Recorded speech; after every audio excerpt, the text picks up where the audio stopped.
Friends, welcome back to my YouTube channel. Friends, आज की इस वीडियो में हम पर्वत माउंटेन के बारे में जानेंगे।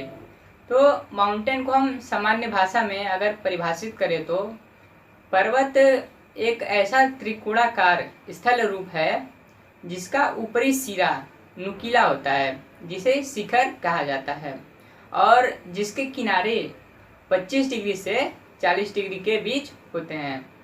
और ऐसे स्थलखंड जिसकी ऊंचाई 600 मीटर से अधिक हो उसे पर्वत कहते हैं, और जिसकी ऊंचाई 600 मीटर से कम हो उसे पहाड़ी कहते हैं। तो चलिए अब हम पर्वत के बारे में डॉक्टर सविंद्र सिंह के अनुसार क्या है उन्होंने बताया है जानते हैं। उन्होंने अपनी परिभाषा में बताया है कि पर्वत उस श्रेणी अथवा उच्च स्थान को कहते हैं जिसका ढाल तीव्र हो तथा वह अपने समीपवर्ती क्षेत्र से इतना ऊंचा हो कि वह दूर से ही स्पष्ट रूप से दिखाई दे सके तथा उसका शिखर क्षेत्र जो है वो पठार के विपरीत संकुचित हो। तो इन्होंने भी बताया कि पर्वत एक ऐसा स्थलखंड है जो कि ऊंचा हो अपने समीपवर्ती क्षेत्र से, जिसका ऊपरी सिरा नुकीली हो। तो पर्वतों का वर्गीकरण जो है हम 4 भाग में करेंगे: भौतिक अवस्था के आधार पर, ऊंचाई के आधार पर, रचना विधि के आधार पर, और एक है आयु के आधार पर। तो देखते हैं भौतिक अवस्था में कौन कौन से हैं। इनमें पर्वत श्रेणी माउंटेन रेंज, पर्वत कटक माउंटेन राइड, पर्वत शिखर माउंटेन पीक, पर्वत तंत्र माउंटेन सिस्टम, पर्वत श्रृंखला माउंटेन चेन, कार्डिलेरा,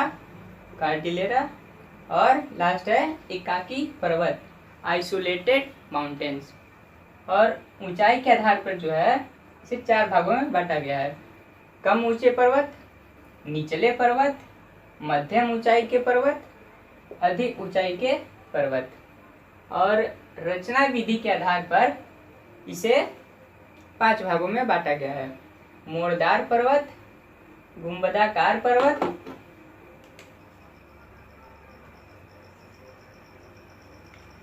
भ्रंश पर्वत और अवशिष्ट पर्वत, और लास्ट में है संग्रहित पर्वत।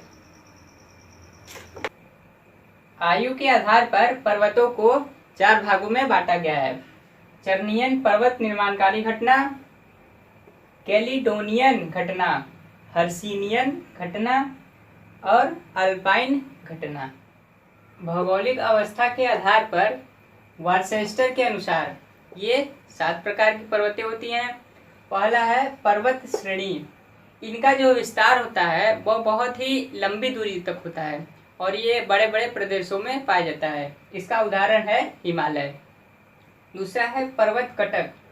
इनका विस्तार कुछ ही किलोमीटर तक होता है, यह अधिक दूर तक नहीं पाए जाते हैं और इसीलिए इन्हें पहाड़ी भी कहा जाता है क्योंकि इनकी ऊंचाई 600 मीटर से कम होती है। इसका उदाहरण है अरावली की आबू कटक पहाड़ियाँ। तीसरा है पर्वत शिखर। ये जो है अपने निकटवर्ती पहाड़ियों के पास पाए जाते हैं। इनका जो ऊपरी शीर्ष है शिखर है वो गुंबदाकार या नुकीले आकार में होता है। इसका उदाहरण है माउंट एवरेस्ट। और चौथा है पर्वत तंत्र। ये जो है ऐसे पर्वत एक ही समय में एक ही तरह से इनका निर्माण हुआ होता है अलग अलग जगहों पे। ये भारत में हिमालय और अमेरिका में अपलेशिया पर्वत हैं।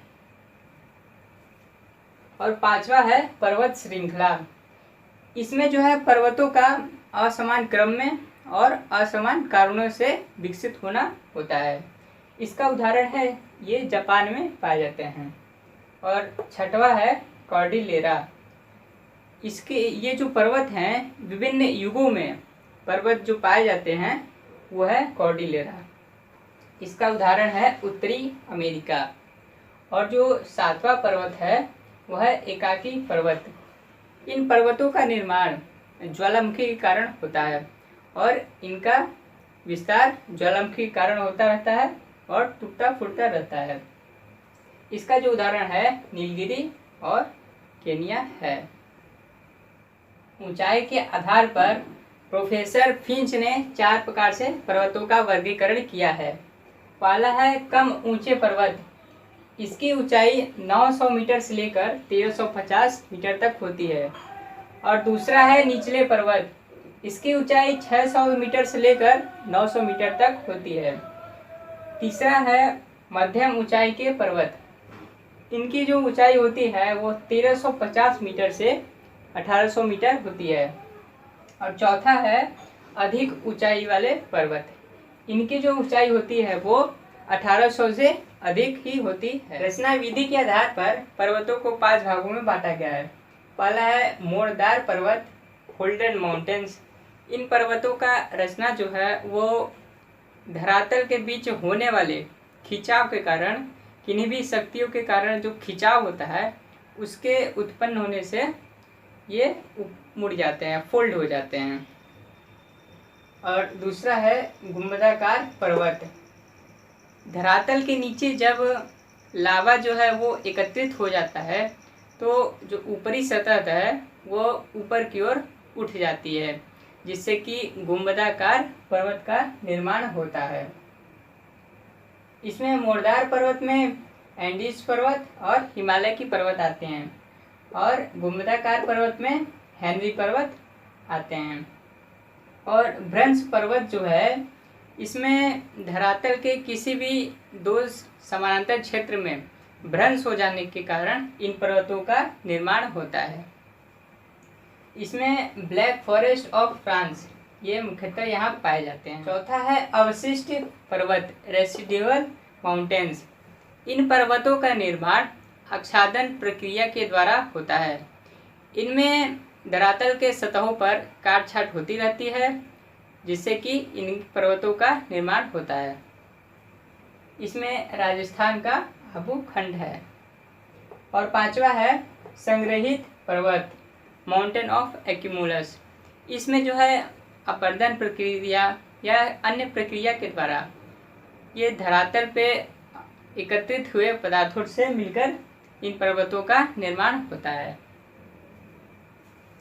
उसके बाद है आयु के आधार पर। आयु के आधार पर पर्वतों को 4 भागों में बांटा गया है। पहला है चरणीयन घटना। यह जो घटना है वो माना जाता है कि 50 से 60 करोड़ वर्ष पूर्व हुआ था। इस घटना में मुख्य रूप से सतपुरा, अरावली इत्यादि पर्वतों का निर्माण हुआ। दूसरा है कैलिडोनियन घटना। यह घटना जो है 32 से 35 वर्ष पूर्व माना जाता है, और इस घटना में यूरेशिया, आयरलैंड इत्यादि पर्वतों का निर्माण हुआ। तीसरा है हर्सिनियन घटना। यह घटना जो है 22 करोड़ वर्ष पूर्व हुई थी। इसमें ऑस्ट्रेलिया के कॉर्डिलेरा पर्वत मुख्य हैं।